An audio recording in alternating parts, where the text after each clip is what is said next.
Hi guys, share ko lang. Sorry pero ngayon ko lang kasi try yung GrabMart. Naubusan kasi ako ng butter na ginagamit ko sa pagbe-bake and ang hirap kasi humanap ng same brand nun dito sa malapit sa grocery store sa amin. Tapos, nung chinay ko sa GrabMart, same price lang din siya.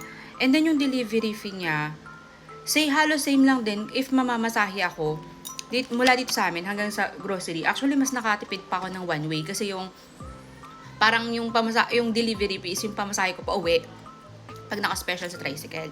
So, ayun, wala lang, nakakatuwa lang. Tapos parang feeling ko mas makakatipid ka kasi kung ano lang kailangan mo, yun lang yung hahanapin mo doon sa GrabMart. Unlike kapag sa grocery store ka, pakita mo to, kukunin mo, kuha ka lang ng kuha na wala na sa listahan mo. Wala lang, ngayon lang, natuwa lang ako kasi ngayon ko lang siya na-discover. Hindi naman siya na ngayon lang na-discover. Matagal ko na siyang alam, pero ngayon ko lang kasi na-try.